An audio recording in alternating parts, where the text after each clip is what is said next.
everyone, and welcome to our latest episode of Tribes. Today, we're joined by Ana María Caballero, who is the co-founder of theVERSEverse. Hi, Maria. Lovely to have you here today. Hi, Alexandra. Thank you for having me. It's lovely to see you as always. As always.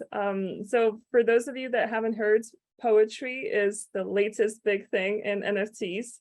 But beyond that, there's a huge amount of talented artists and poets and creators that are coming together to make it all happen. And today we're going to learn from Ana Maria about the founding of theVERSEverse and some of the things she's been working on together with her team. If you could describe theVERSEverse in a couple of sentences, how would you describe it? Poem equals work of art. I love that. That's from your Twitter profile as well. Now we can dive deeper. Could you please tell us a little bit more what brought you into the NFT space to begin with? For many years, I've published in both English and Spanish. I actually have a book coming out in Spanish in January and then another one in English in April of 2023. And as much as I love books and I love the printed page, I always felt that the life of a published poem was just too short and too quiet. And I had already started turning my work into video poems that I shared on my social media, along with images of what I was reading. And I read about Web3 and just instantly knew, Alexandra, like that feeling you get that this was it. This was what I had been waiting for. And I was invited to be part of a project called Ether Poems, which minted verse directly onto the Ethereum blockchain. And meanwhile, I had already bought the domain for theVERSEverse. I was already thinking about how I was going to structure this gallery where I not only wanted to sell my own work, but I wanted to sell the work of all the poets that I knew from my years of writing who, are used to just sharing their work for free forever. And I thought we could really do something new to revalue poetry and to raise questions that are long overdue about poetry's cultural agency. And so, once I entered Ether Poems and discovered this explosively alive community, I was just in love because I felt that I was connecting with people not only through my own work, but through poetry in general.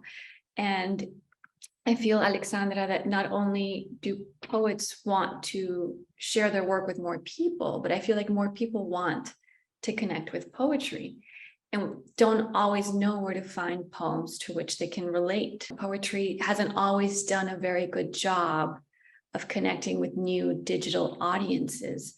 Most of the literary journals are volunteer-based out of universities, and volunteer efforts eventually can taper off, which is one of the reasons why I wanted theVERSEverse to be a self-sustaining economic model, that of a gallery, because I knew that, as much as you have dreams and visions, eventually the reality of life can interrupt. So I met two fantastic women in the space, Sasha, Stiles, and Kalen, Iwamoto, who on their own were already thinking of ways of curating poetry and of onboarding writers. And I pitched theVERSEverse to them, and fortunately they said yes. And together we launched the gallery.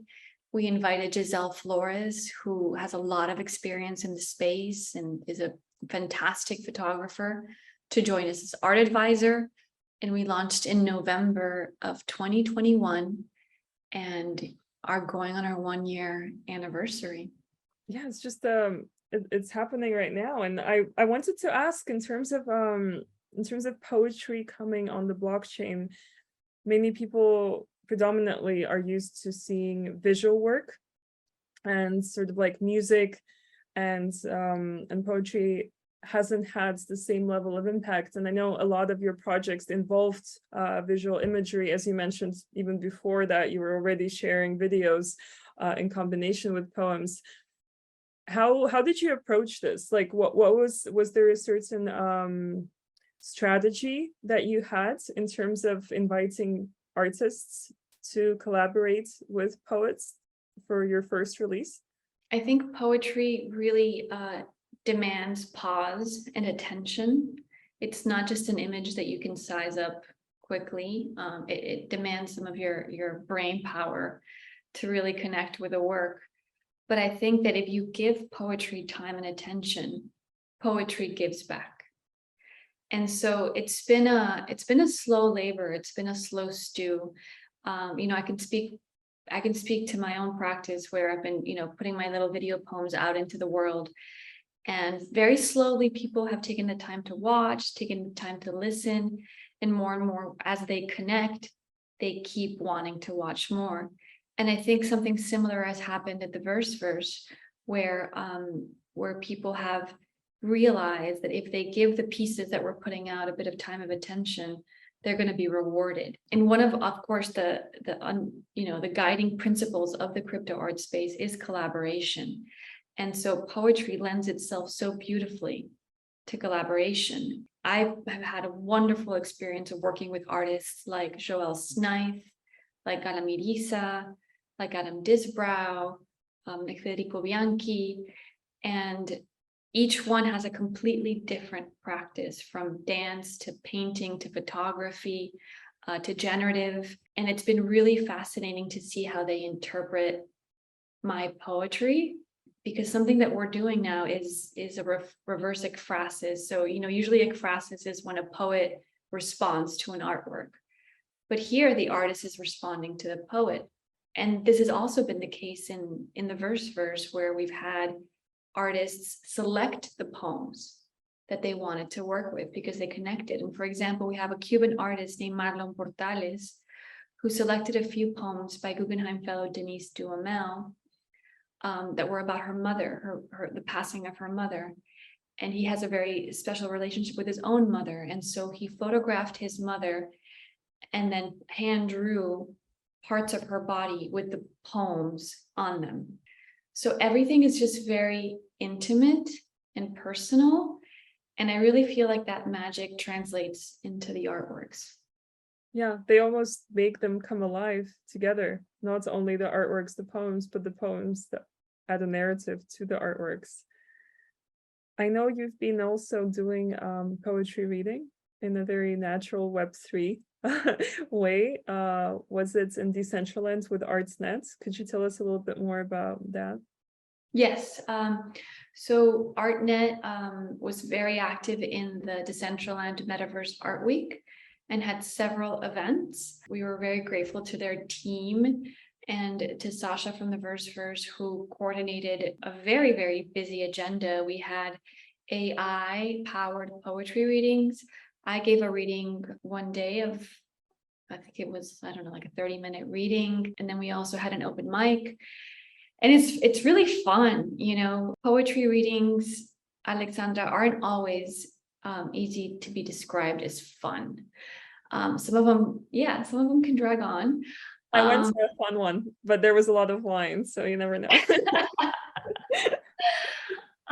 But in Decentraland, everyone's dancing, people are doing flips. Like there was someone in a bear costume at my reading. And I was wearing a red headband and a Club NFT headband, and had an aura that ArtNet designed for all the artists, a special suit, gold suit. And there's just this silliness about it that I think is fantastic. Like it's like a freedom. And so it really is inspiring to just read and not be so wound up by IRL interactions, which can be a lot more jarring, especially because my poetry tends to be very, very intimate and graphic. So I definitely do get nervous when I read in person. So reading as a gold avatar makes things a little easier. There's a little barrier. Yeah.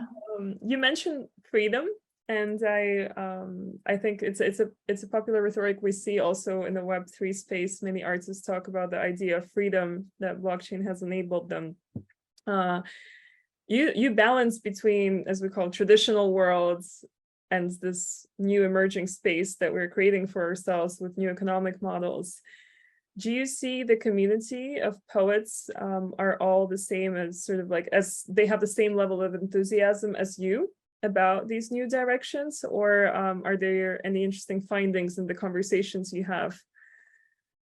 I think there's a lot of curiosity, but there's definitely some reticence as well in the traditional poetry community. Not everyone wants, to read their poems in the metaverse in gold suits, but I think many more will once they see how alive the connection to the audience is, which for me is the most rewarding beyond selling or beyond, the exhibitions.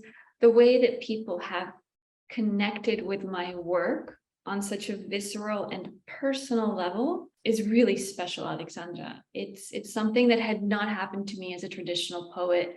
With the editors who published my work, there's always a bit of an arm's length transaction about it.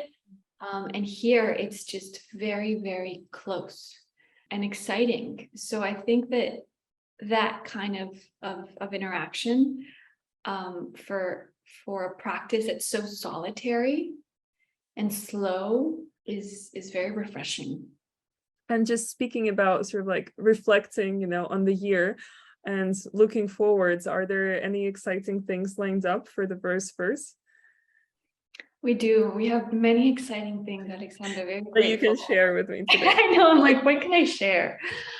We've been asked by some of the top curators in the space to contribute work by Paris Plus.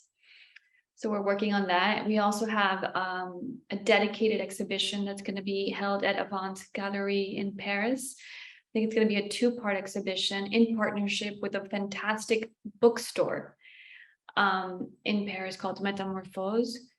And then we are also working for events at Art Basel with Refraction DAO, who does fantastic work, as well as with the Miami-Dade Public Library System. And then we're also working, hopefully for next April, on an exhibition with Feral File. And that's something that we're very excited about.